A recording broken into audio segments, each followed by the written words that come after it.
Welcome to treasure true. ഈ ഒരു ചാനലിൽ ഞാൻ നിങ്ങൾക്ക് 7th സ്റ്റാൻഡേർഡിൻ്റെ മാത്രമായിട്ട് മിക്ക സബ്ജക്ട്സും എക്സ്പ്ലെയിൻ ചെയ്തു തരാണ്. അപ്പോൾ ഈ ഒരു സിറ്റുവേഷനിൽ നിങ്ങൾക്കിത് വളരെ ഹെൽപ്ഫുൾ ആവുമെന്ന് വിചാരിക്കുന്നു.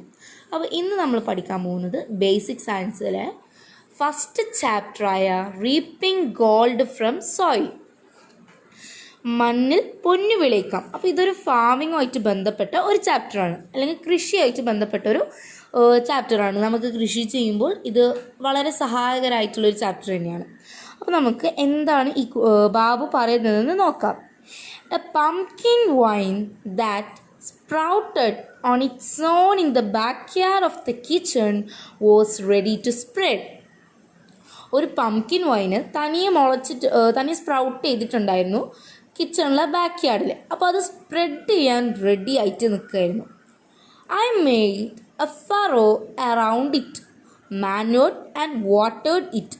ഞാൻ അതിന് ചുറ്റും ഒരു ഫറോ ഉണ്ടാക്കി, പിന്നെ മാനുവർഡ് വളമൊക്കെ ഇട്ട് വെള്ളമൊക്കെ നനച്ചു. It grew well but yielded only 2 or 3 pumpkins. അത് നല്ല രീതിയിൽ വളർന്നു, പക്ഷേ 2 or 3 പംകിൻസ് മാത്രമേ yield ചെയ്തുള്ളൂ. എന്തുകൊണ്ടാവാം ബാബുവിൻ്റെ പംകിൻ പ്ലാന്റ് അത്രമാത്രം yield ചെയ്യാൻ കാരണം? നല്ല രീതിയിൽ വളർന്നിട്ട് പോലും അവൻ അതിന് ഫറവും വളവും വെള്ളമൊക്കെ വെച്ചിട്ടും. നമുക്ക് നോക്കാം. Did you listen to what Babu said? നിങ്ങൾ ബാബു എന്താ പറയുന്നത് നോക്കിയോ? What do you think the plant did not produce more fruits? എന്തുകൊണ്ടാവാം ആ ഒരു അധികം ഫ്രൂട്ട്സ് പ്രൊഡ്യൂസ് ചെയ്യാതിരുന്നത്? നമുക്കതിൻ്റെ ആൻസർ ഒന്ന് നോക്കാം. Okay, the seeds for plant might be of low quality. ആ ഒരു വിത്ത് ലോ ക്വാളിറ്റി ഉള്ളതാവാം. Low fertility of the soil. ആ കിച്ചൺ യാർഡിലെ മണ്ണ് ഫലഭൂഷ്ടി കുറഞ്ഞതാവാം. Too much rain or too little rain. ഒന്നിക്ക് മഴ അധികമായി ലഭിച്ചതുകൊണ്ട്, അല്ലെങ്കിൽ അത് ആവശ്യത്തിന് ലഭിക്കാത്തതുകൊണ്ട്. ഡിസീസസ്, എന്തെങ്കിലും അസുഖം കാരണം. അറ്റാക്ക് ഓഫ് പെസ്റ്റ്, കീടത്തിൻ്റെ ഉപദ്രവം. ലാക്ക് ഓഫ് ഇനഫ് സൺലൈറ്റ്, സൂര്യപ്രകാശം ആവശ്യത്തിന് ലഭിക്കാത്തത് കൊണ്ട്. അപ്പോൾ ഈ ഒരു കാര്യങ്ങൾ കൊണ്ടാണ് ബാബുവിൻ്റെ പംകിൻ അധികം ഫ്രൂട്ട്സ് പ്രൊഡ്യൂസ് ചെയ്യാതിരുന്നത്. നമുക്കൊന്നും കൂടി നോക്കാം. The seeds for planting might be of low quality, quality കുറഞ്ഞ സീഡായിരിക്കാം. Low fertility of the soil, മണ്ണ് ഫലഭൂഷ്ടി കുറഞ്ഞതാവാം. Too much rain or too little rain, ഒന്നിക്ക് മഴ അധികമായതിനാൽ അല്ലെങ്കിൽ കുറഞ്ഞതിനാൽ. ഡിസീസസ്, അസുഖം കാരണം. അറ്റാക്ക് ഓഫ് പെസ്റ്റ്, കീടത്തിൻ്റെ ഉപദ്രവം. ലാക്ക് ഓഫ് ഇനഫ് സൺലൈറ്റ്, ആവശ്യത്തിന് സൂര്യപ്രകാശം ലഭിക്കാത്തതുകൊണ്ട്. Next, nurturing alone is not enough to get more yield. ഒരു ചെടി നട്ടു വളർത്തുന്നത് കൊണ്ട് മാത്രമായിട്ട് നല്ല രീതിയിലുള്ള yield കിട്ടണമെന്നില്ല. മേലെ പറഞ്ഞ പോലെ there are other factors to be considered too. വേറെ കുറേ ഫാക്ടേഴ്സും കൂടി നമ്മൾ കൺസിഡർ ചെയ്യണം. എന്തൊക്കെയാണ്? ഇവിടെ ഒരു 3 പോയിന്റ് കൊടുത്തിട്ടുണ്ട്. ഒന്ന്, ഫെർട്ടൈൽ സോയിൽ, വളക്കൂറുള്ള മണ്ണ്. ഫേവറബിൾ ക്ലൈമറ്റ്, അനുയോജ്യമായ കാലാവസ്ഥ. Quality seeds and planting materials, നടുന്ന വിത്ത് അല്ലെങ്കിൽ നടീൽ വസ്തു ക്വാളിറ്റി ഉള്ളതാവുക. പിന്നെ എന്തൊക്കെ ഉണ്ടാകും? പ്രോപ്പർ നർച്ചറിങ്, നല്ല രീതിയിൽ നട്ടു വളർത്തുക. പെസ്റ്റ് കൺട്രോൾ, കീടനിയന്ത്രണം. അപ്പോൾ ബാബുവിൻ്റെത് ഇല്ലാതാകാൻ കാരണം പെസ്റ്റിൻ്റെ അറ്റാക്ക് കൊണ്ടാവാം. ഓക്കെ, അപ്പോൾ വീഡ് കൺട്രോൾ, കള നിയന്ത്രണം. ഇറിഗേഷൻ, ജലസേചനം. പ്രോപ്പർ മാനുവറിങ്, നല്ല രീതിയിൽ അതിന് വളമൊക്കെ ഇട്ട് കൊടുക്കുക. അവൈലബിലിറ്റി ഓഫ് സൺലൈറ്റ്, സൂര്യപ്രകാശം ആവശ്യത്തിന് ലഭിക്കുക. ഫേവറബിൾ ക്ലൈമാറ്റിക് കണ്ടീഷൻ, അനുയോജ്യമായ കാലാവസ്ഥ. ഫെർട്ടൈൽ സോയിൽ, വളക്കൂറുള്ള മണ്ണ്. Quality seeds and planting materials. ഇത് നിങ്ങൾ ഈ ഒരു 3 പോയിന്റ് ടെക്സ്റ്റിൽ തന്നെ ഉള്ളതാണ്. ഓക്കെ, നെക്സ്റ്റ് നോക്കാം. Seed quality. A single plant yields plenty of seeds. ഒരു പ്ലാന്റ്, ഒരു സിംഗിൾ പ്ലാന്റ് തന്നെ കുറേ അധികം നമുക്ക് സീഡ്സ്, ധാരാളമായ സീഡ്സ് തന്നെ yield ചെയ്യുന്നുണ്ട്. Are all seeds suitable for farming? പക്ഷെ അതെല്ലാം ഫാമിങ്ങിന് സ്യൂട്ടബിൾ ആയിരിക്കുമോ, അല്ലെങ്കിൽ ഫാമിങ്ങിന് അനുയോജ്യമായതാവോ? Why do you think the pumpkin that grew in the kitchen yard did not produce much? നിങ്ങൾ എന്താണ് ആലോചിക്കുന്നത്? എന്തുകൊണ്ടാവാം പംകിന് കിച്ചൺ യാർഡിൽ ഗ്രൂ ചെയ്ത പംകിൻ അധിക ഈൽഡ് തരാതിരുന്നത്? Do you realise that all seeds may not have same quality? നിങ്ങൾക്ക് മനസ്സിലായിട്ടുണ്ടാവുമല്ലോ, എല്ലാ സീഡ്സിനും ഒരേ ക്വാളിറ്റി ഉണ്ടാവണമെന്നില്ല. ഓക്കെ, അപ്പോൾ next page. What are the facilities to be considered while selecting seeds from a plant? എന്തൊക്കെ കാര്യങ്ങൾ നമ്മൾ ശ്രദ്ധിക്കണം ഒരു ചെടിയിൽ നിന്ന് പ്ലാന്റ്സ് അല്ലെങ്കിൽ ഒരു ചെടിയിൽ നിന്ന് സീഡ്സ് കളക്ട് ചെയ്യുന്ന സമയത്ത്? നമുക്ക് നോക്കാം. കളക്ട് സീഡ്സ് ഫ്രം മെച്യൂർ ആയിട്ടുള്ള പ്ലാന്റ്സ് എന്ന് വേണം സീഡ്സ് കളക്ട് ചെയ്യാൻ.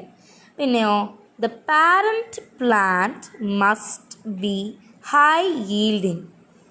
നമ്മൾ സെലക്ട് ചെയ്യുന്ന സീഡ്സ് കളക്ട് ചെയ്യുന്ന പാരന്റ് പ്ലാന്റ് ഹൈ ഈൽഡ് തരുന്നതാവണം. Fruits formed in the midspan നിങ്ങൾ ഈ ഒരു ഇതിൽ തന്നെ പഠിക്കും. അതൊരു ഒരു പ്ലാന്റിൻ്റെ ലൈഫ് സ്റ്റേജിൽ മധ്യത്തിലുള്ളത് ആണ് midspan. Next, disease free plant. അസുഖബാധിതയല്ലാത്ത പ്ലാന്റിൽ നിന്ന് വേണം നമ്മൾ സീഡ്സ് കളക്ട് ചെയ്യാൻ. നമുക്കതിന് ടെക്സ്റ്റിലുള്ള ബാക്കി കൂടി നോക്കാം. Observe the picture, note this difference. അപ്പോൾ ഇവിടെ ഒരു 2 പിക്ചേഴ്സ് കൊടുത്തിട്ടുണ്ട്. ഫസ്റ്റത്തത് നല്ല ഹെൽത്തി ആയിട്ടുള്ള ഒരു ലേഡീസ് ഫിംഗറിൻ്റെ പ്ലാന്റാണ്, അല്ലെങ്കിൽ ഒക്രയുടെ പ്ലാന്റാണ്.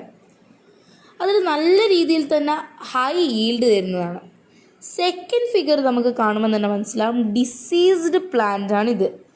അതിലത്തെ ഈൽഡിങ് 1-2 ഉണ്ടാവും കഷ്ടിച്ചിട്ട്. Cans which has more yield? ഇതിലേതിലാണ് മോർ ഈൽഡ് ഉള്ളത്? ഫസ്റ്റത്തെ ഫിഗറിലാണ് അല്ലേ. Next, can seeds be collected from a diseased plant? ഒരു ഡിസീസ്ഡ് പ്ലാന്റിൽ നിന്ന് നമുക്ക് സീഡ്സ് കളക്ട് ചെയ്യാൻ പറ്റുമോ? നോ. എന്തുകൊണ്ട്? കാരണം ആ സീഡിനും അതേ ഡിസീസ് ബാധിച്ചിട്ടുണ്ടാകും. Have you noticed that fruits are formed in a plant at different stages of its life? നിങ്ങൾ ഫ്രൂട്ട്സ് ഫോം ചെയ്യുമ്പോൾ അതിൻ്റെ ഡിഫറെൻറ്റ് സ്റ്റേജസ് നോക്കാറുണ്ടോ? ഞാൻ പറഞ്ഞല്ലോ മിഡ്സ് പാമിൻ്റെ. Which stage is suitable for collecting seed? ഏത് സ്റ്റേജിലാണ് ഏറ്റവും നല്ലത് സീഡ്സ് കളക്ട് ചെയ്യാൻ? ഫസ്റ്റ് ഫോംഡ് ആദ്യ കാലഘട്ടത്തിൽ, മിഡ് ഫോംഡ് മധ്യകാലത്തിൽ, or those formed at the end of its growing stage അവസാന കാലം. ഇതിൽ ഏത് ഗ്രോയിങ് സ്റ്റേജിലായിരിക്കും ബെറ്റർ ആയിട്ട്? Yes, mid formed. Try to write down the qualities essential for a plant from which seeds are collected. അപ്പോൾ ഇവിടെ ഒരു ഇത് കൊടുത്തിട്ട് സീഡ്സ് എങ്ങനെയുള്ള ഇതിൽ നിന്ന് കളക്ട് ചെയ്യണമെന്ന് പറഞ്ഞിട്ടുണ്ടായിരുന്നു. അപ്പോൾ നമ്മൾ മേലത്തെ ചോദ്യത്തിന് തന്നെ ഉത്തരം എഴുതിയിട്ടുണ്ട്. ഇതിൽ ഇവിടെ ഒന്ന് ഫില്ല് ചെയ്തിട്ടുണ്ട്. The seeds must be collected from fruits that formed in the midst pan. Okay, midst പാനിൽ കളക്ട് ചെയ്യണം. ഫ്രൂട്ട്സ് കളക്ട് ചെയ്യുന്നത് മിഡ്സ് പാനിൽ ഫോം ചെയ്തിരുന്നത് വേണം. പിന്നെയോ നമുക്കിവിടെ ഡിസീസ് ഫ്രീ പ്ലാന്റ് എഴുതാം. പിന്നെയോ the parent plant must be high yield. നേരത്തെ കാണിച്ച അതേ ഉത്തരം തന്നെ നമുക്ക് ഇവിടെ എഴുതാൻ പറ്റുന്നതാണ്. Okay, next, sowing and sprouting. It is easy to select a good quality seeds from plants like lady's finger and pea. How will you select seeds from plants that have smaller seeds than above? അതായത് ladies ഫിംഗറിൽ നിന്ന് പീയിൽ നിന്ന് നമുക്ക് seeds quality നോക്കിയിട്ട് എടുക്കാൻ പറ്റാൻ easy ആയിട്ട് എടുക്കാൻ പറ്റും.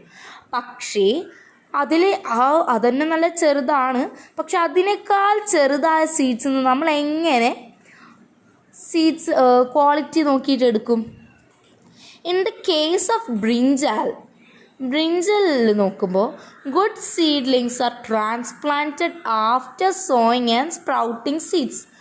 അത് സീഡ്ലിങ്സ് നോക്കിയിട്ട് എടുക്കുക എങ്ങനെയെന്ന് വെച്ചാൽ ആദ്യം അതിൻ്റെ സീഡ് സോ ചെയ്ത് പിന്നെ അത് സ്പ്രൗട്ട് ചെയ്ത സമയത്ത് അതിൽ നല്ല സീഡ്ലിങ്സ് നോക്കിയിട്ട് ട്രാൻസ്പ്ലാന്റ് ചെയ്യും. Can you find more examples for seedlings that are transplanted and seedlings that are not? നിങ്ങൾക്ക് ട്രാൻസ്പ്ലാന്റ് ചെയ്യുന്ന സീഡ്ലിങ്സും അതേപോലെ തന്നെ അല്ലാതെ തന്നെ ഡയറക്റ്റ്ലി കൾട്ടിവേറ്റ് ചെയ്യുന്നതും ഒന്ന് എക്സാമ്പിൾസ് കണ്ടുപിടിക്കാൻ പറ്റുമോ? Classify them and write in your science diary. അപ്പോൾ നിങ്ങളുടെ നോട്ടിൽ ഇതാണ് പറയുന്നത്. അപ്പോൾ നമുക്ക് ട്രാൻസ്പ്ലാന്റ് ചെയ്യുന്നതും അല്ലാത്തതുമായിട്ടുള്ള പ്ലാന്റ്സ് നോക്കാം. അപ്പോൾ ഇതാണ് അതിൻ്റെ answer. Seedlings transplanted: chilli, brinjal, tomato, spinach, rice, carrot. പിന്നെ നോട്ട് ട്രാൻസ്പ്ലാന്റ് ചെയ്യാതെ ഡയറക്റ്റ്ലി കൾട്ടിവേറ്റ് ചെയ്യുന്നത്: bitter gourd, okra or ladies finger, pea, snake gourd, pumpkin, cucumber. ഇനി നമുക്ക് നെക്സ്റ്റ് ഭാഗം നോക്കാം. Stem cutting. Are you familiar with the plant that germinate from seeds, those that sprout from other parts? നിങ്ങൾക്ക് സീഡ്സുമായി sprout ചെയ്യുന്നത് അല്ലാതെ പ്ലാന്റിൻ്റെ വേറെ പാർട്സിൽ നിന്ന് ഫോം ചെയ്യുന്നതുമായിട്ടുള്ള പ്ലാന്റ്സ് അറിയാൻ പറ്റുമല്ലോ. The formation of seedlings from seed is by sexual reproduction. Seed വഴി seedling form ചെയ്യുന്നതിനാണ് സെക്ഷൽ റീപ്രൊഡക്ഷൻ അഥവാ ലൈംഗിക പ്രത്യുൽപാദനം എന്ന് പറയുന്നത്. The formation of new plantlets from parts like root, stem and leaf is called vegetative propagation.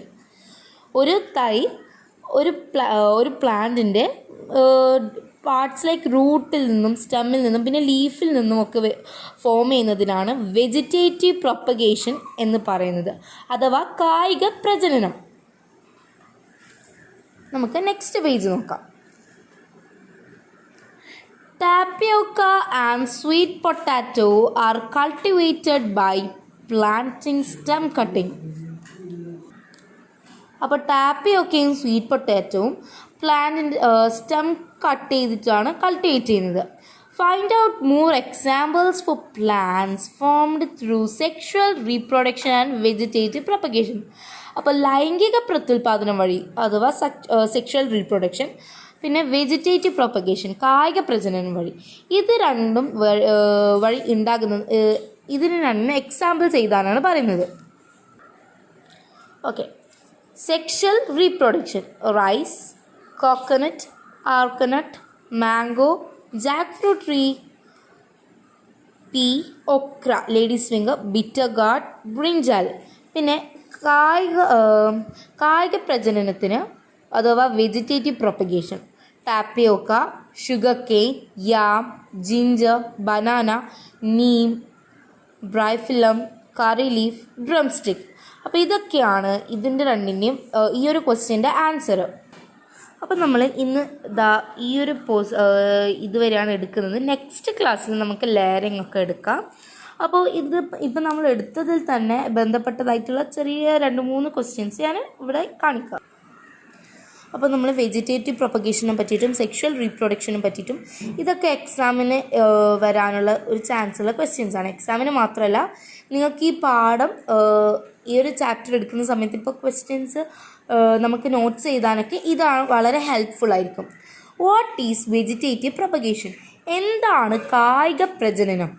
The formation of new plantlets from parts like root, stem and leaf is called vegetative propagation. അപ്പോൾ new plantlets parts like root, stem, leaf ഈ ഒരു പാർട്സിൽ നിന്ന് form ചെയ്യുന്നതിന് vegetative propagation എന്ന് പറയുന്നു, അഥവാ കായിക പ്രജനനം. What is sexual reproduction? The formation of seedlings from seeds is called sexual reproduction. Seed വഴി സീഡ്ലിങ്സ് ഫോം ചെയ്യുന്നതിനാണ് സെക്ഷൽ റീപ്രൊഡക്ഷൻ അഥവാ ലൈംഗിക പ്രത്യുൽപാദനം എന്ന് പറയുന്നത്. പിന്നെ name some plants that can be produced by both stem and seed. അപ്പോൾ സ്റ്റെമ്മിൽ നിന്നും അതേപോലെ തന്നെ സീഡിൽ നിന്നും കൾട്ടിവേറ്റ് ചെയ്യുന്നത്. നേരത്തെ നമ്മൾ സീഡും അല്ലെങ്കിൽ വേറെ സ്റ്റെമ്മും അങ്ങനത്തെ പാർട്സിൽ നിന്ന്, പക്ഷേ ഇത് രണ്ടിൽ നിന്നും നമുക്ക് കൾട്ടിവേറ്റ് ചെയ്യാൻ പറ്റുന്നതിനുള്ള എക്സാമ്പിളാണ്. ഒന്ന് curry leaf, amaranthus, drumstick plant. അപ്പോൾ ഇത്രയുമാണ് നമ്മൾ ഇന്ന് എടുക്കുന്നത്. അപ്പോൾ ഇത് നിങ്ങൾക്ക് വളരെ ഹെൽപ്ഫുൾ ആണെന്ന് വിചാരിക്കുന്നു. അപ്പോൾ നിങ്ങൾക്ക് എന്തെങ്കിലും ഡൗട്ട്സ് ഉണ്ടെങ്കിൽ കമൻറ്റ് വഴി ചോദിച്ചാൽ മതി. നിങ്ങൾക്ക് ഈ ഒരു ഇത് ഇഷ്ടപ്പെട്ടിട്ടുണ്ടെങ്കിൽ അല്ലെങ്കിൽ നല്ല രീതിയിൽ നിങ്ങൾക്കിത് ഹെൽപ്ഫുൾ ആകുന്നുണ്ടെങ്കിൽ ഒന്ന് ലൈക്ക് ചെയ്യുക, ഷെയർ ചെയ്യുക, സബ്സ്ക്രൈബ് ചെയ്യുക. പിന്നെ നിങ്ങൾക്ക് നോട്ടിഫിക്കേഷനായിട്ട് ഈ ഒരു ക്ലാസ്, അല്ലെങ്കിൽ ഞാനിപ്പോൾ 7th മാത്രമാണ് എടുക്കുന്നത്. അപ്പോൾ 7th സ്റ്റാൻഡേർഡിൻ്റെ ഏതൊരു സബ്ജക്റ്റ് ആയിക്കോളും ഞാൻ വീഡിയോ അപ്ലോഡ് ചെയ്യുന്നത് നിങ്ങൾക്ക് നോട്ടിഫിക്കേഷനായിട്ട് കിട്ടണമെങ്കിൽ ഒന്ന് ആ ബെല്ലൈക്കൺ ഒന്ന് പ്രസ് ചെയ്യുക. ഓക്കെ.